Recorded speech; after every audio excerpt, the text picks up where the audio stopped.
दोस्तों, विजयपुर जिले का हाईवे मानो जंगल का कानून था। दिन दहाड़े भी इस सड़क से गुजरने से आम लोग, खासकर ट्रक ड्राइवर, डरते थे। वजह थी एक ही दरोगा मनोज सिंह। नाम सुनते ही ड्राइवरों के दिल दहल जाते थे। वह इस थाने के बड़े बाबू थे, पर पुलिस कम और गुंडे ज्यादा थे। उनका एक ही काम था, उस रास्ते से गुजरने वाले हर माल लदे वाहन से जबरन वसूली करना। 500, 1000, 2000 जो भी मिले बस लेना था।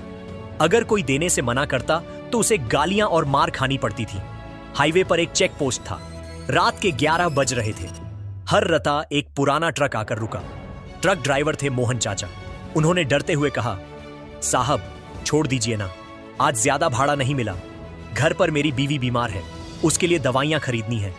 मेरे पास सिर्फ 850 हैं साहब। दरोगा मनोज ने चिल्लाते हुए कहा, यह सब ड्रामा कहीं और जाकर करना, मेरे सामने ज्यादा नौटंकी मत करना। जिस स्कूल में तू पढ़ा है उस स्कूल का हेडमास्टर मैं था। तेरी यह कमाई की नौटंकी मुझे अच्छी तरह पता है। सीधे सीधे पैसे निकाल, नहीं तो पीछे से बस कैसे लगाई जाती है वह भी मैं जानता हूं। मैं मनोज सिंह हूं। इस इलाके में मेरी नजरों से बचकर एक मक्खी भी नहीं उड़ सकती। ज्यादा बात मत कर, चुपचाप 2000 निकाल, नहीं तो गाड़ी को पहिए सहित यहीं पर गाड़ दूंगा। सुबह आकर देखेगा तो टायर भी नहीं मिलेंगे। एक कांस्टेबल ने कहा, साहब छोड़ दीजिए ना, ये आदमी गरीब लग रहा है। दरोगा मनोज ने चिल्लाकर कहा, अरे प्रमोद तू चुप कर, ज्यादा हमदर्दी दिखाने आया है। तेरी तनख्वाह मैं देता हूं या वह गरीब चाचा? उन्होंने मोहन चाचा की ओर देखा। क्या कान में बात नहीं जाती? पैसे निकाल। बेचारे मोहन चाचा क्या करते? उन्होंने कांपते हुए अपनी बीवी की दवाइयों के पैसे दरोगा के हाथ में रख दिए। उनकी आंखों से सिर्फ आंसू बह रहे थे। यह सिर्फ एक दिन की घटना नहीं थी। हर दिन हर पल ना जाने कितने मोहन चाचाओं के आंसुओं से हाईवे की मिट्टी गीली हो रही थी। जिले के बड़े अधिकारियों के पास ढेरों शिकायतें जमा हुई थीं, पर कुछ नहीं हुआ। होता भी कैसे? दरोगा मनोज छाती फुलाकर कहता था कि उसकी पहुंच राज्य के मंत्री तक है। उसे छूने की हिम्मत किसी में नहीं थी, लेकिन वह नहीं जानता था कि इस जिले में एक नई आईपीएस अधिकारी आई थी, जिनका नाम था प्रिया गुप्ता। वह एक महिला थी, उम्र कम थी, पर तेजी और बुद्धिमत्ता दोनों ही जबरदस्त थी। जब उनके पास मनोज सिंह के खिलाफ शिकायतों की फाइलें पहाड़ जैसी जमा हो गईं, तो वह चुप नहीं रह सकी। उन्होंने समझा कि इस जहरीले पेड़ को उखाड़ने के लिए साधारण तरीका काम नहीं करेगा। इसके लिए एक अलग योजना बनानी होगी। एक दिन अपने दफ्तर में बैठकर फाइलों को देखते हुए उन्होंने मन ही मन प्रतिज्ञा ली, बहुत हो गया, अब इस नाटक का अंत मैं ही करूंगी। अगर प्रशासन से आम लोगों का भरोसा उठ जाए तो इस कुर्सी पर बैठने का कोई मतलब नहीं है। मनोज सिंह, तुम्हारा खेल अब खत्म। उसी रात आईपीएस मैडम ने एक गुप्त योजना बनाई, एक ऐसी योजना जिसकी किसी ने कल्पना भी नहीं की थी। विजयपुर जिले के इतिहास में एक नए अध्याय की शुरुआत होने वाली थी। अगले 2 दिनों तक आईपीएस मैडम दफ्तर में ज्यादा नहीं दिखी। सबने सोचा कि शायद नया जिला है इसलिए घूमने निकली होंगी, लेकिन असली बात बिल्कुल अलग थी। शहर के एक कोने में एक पुराने गैरेज में उनकी असली तैयारी चल रही थी।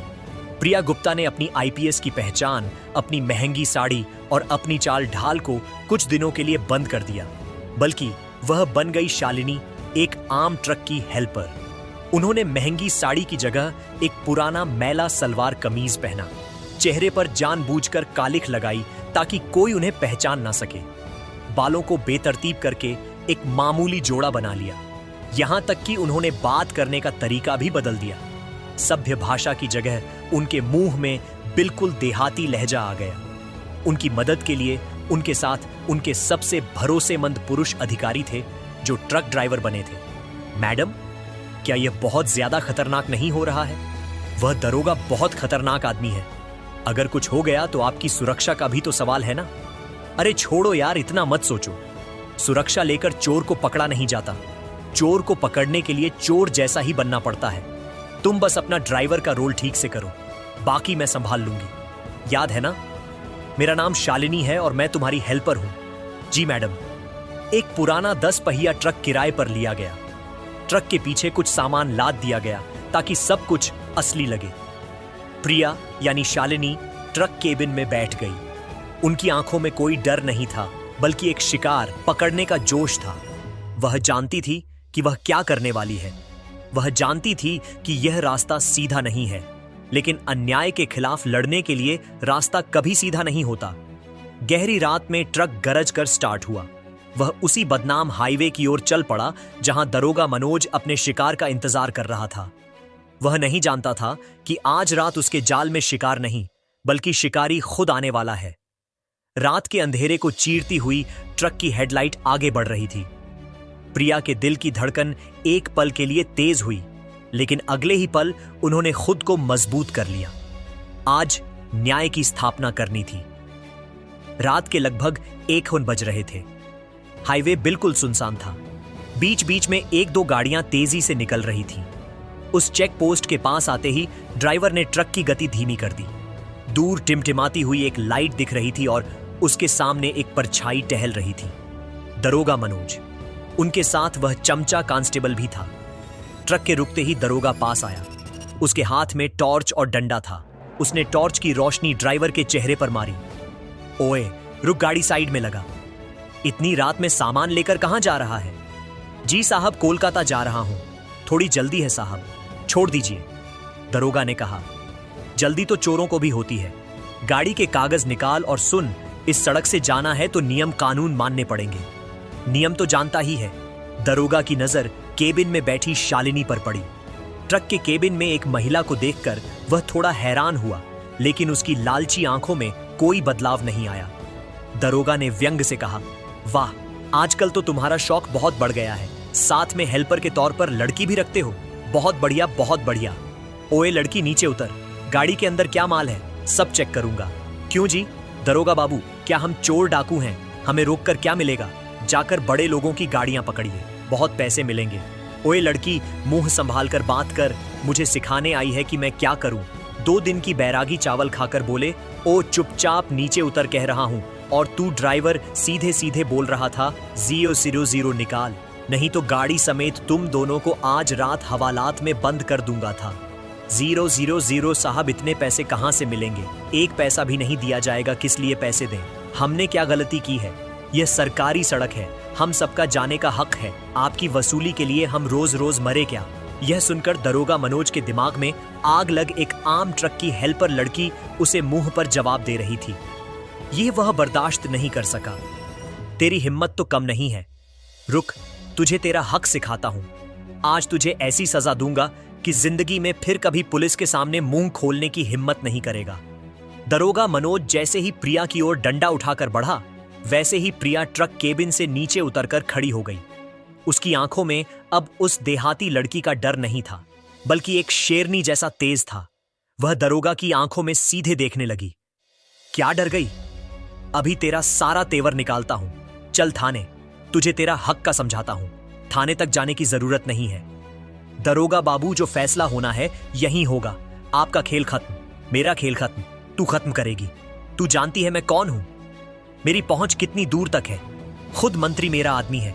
तेरी जैसी हजारों लड़कियां रोज मेरे पैरों में रहती हैं।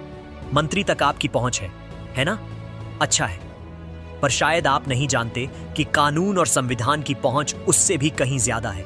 यह कहते हुए प्रिया ने अपनी जेब से एक मोबाइल फोन निकाला। दरोगा ने सोचा कि शायद किसी को फोन करके डराने की कोशिश कर रही है, लेकिन प्रिया ने फोन कान पर नहीं लगाया, बल्कि स्पीड डायल पर एक नंबर दबाया। फोन बजना शुरू होने से पहले ही दूसरी तरफ से गाड़ियों के सायरन की आवाज आने लगी। कुछ ही देर में पुलिस की 3 जीपें आकर ट्रक को घेर लिया। जीपों से जिले के डीआईजी और दूसरे बड़े पुलिस अधिकारी उतरे। वे सब प्रिया को सैल्यूट करने लगे। मैडम, आप ठीक हैं? यह नजारा देखकर दरोगा मनोज के चेहरे की मुस्कान जैसे जम गई। उसकी आंखें खुली की खुली रह गईं। वह कभी डीआईजी की ओर देखता तो कभी प्रिया की ओर। उसके दिमाग में कुछ नहीं घुस रहा था। इस साधारण सी दिखने वाली देहाती लड़की को जिले का डीआईजी मैडम कहकर सैल्यूट क्यों कर रहा है? कौन है आप? मैं प्रिया गुप्ता, इस जिले की नई आईपीएस अधिकारी। आपके खिलाफ लगी शिकायतों की जांच करने के लिए ही मैंने यह नाटक किया। आप सिर्फ वसूली नहीं करते, आप कानून की वर्दी पहनकर आम लोगों को डराते हैं, उन पर अत्याचार करते हैं। आप जैसे अफसर पुलिस विभाग के लिए शर्म है। प्रिया गुप्ता की असली पहचान जानकर मनोज सिंह के पैरों तले जमीन खिसक गई। वह थर थर कांपने लगा। मंत्री को फोन करने की बात वह भूल ही गया। वह भागकर प्रिया के पैर पकड़ने लगा। मैडम, मुझे माफ कर दीजिए मैडम, मुझसे गलती हो गई। मेरा परिवार है, बच्चे हैं, उस मोहन चाचा का भी परिवार है जिससे आपने उसकी बीमार पत्नी की दवाइयों के पैसे छीन लिए थे। आपके लिए कितने गरीब ड्राइवरों के आंसुओं से यह हाईवे गीला हुआ है, उसका हिसाब है। डीआईजी साहब, इसे गिरफ्तार करो, कानून अपना काम करेगा। तुरंत 2 कांस्टेबल आए और मनोज सिंह के हाथों में हथकड़ियां पहना दी। जो दरोगा कुछ ही मिनट पहले खुद को उस सड़क का राजा समझ रहा था, वह अब एक आम अपराधी था। उसे धक्का देकर पुलिस की जीप में बैठाया गया। यह खबर आग की तरह फैल गई। जिस मंत्री पर मनोज इतना घमंड करता था, वह भी आईपीएस के इस कदम के बारे में सुनकर चुप हो गया, क्योंकि वह जानता था कि जब एक आईपीएस किसी को सबूत के साथ पकड़ती है तो उसे बचाने की कोशिश करना अपने ऊपर कीचड़ उछालने जैसा है।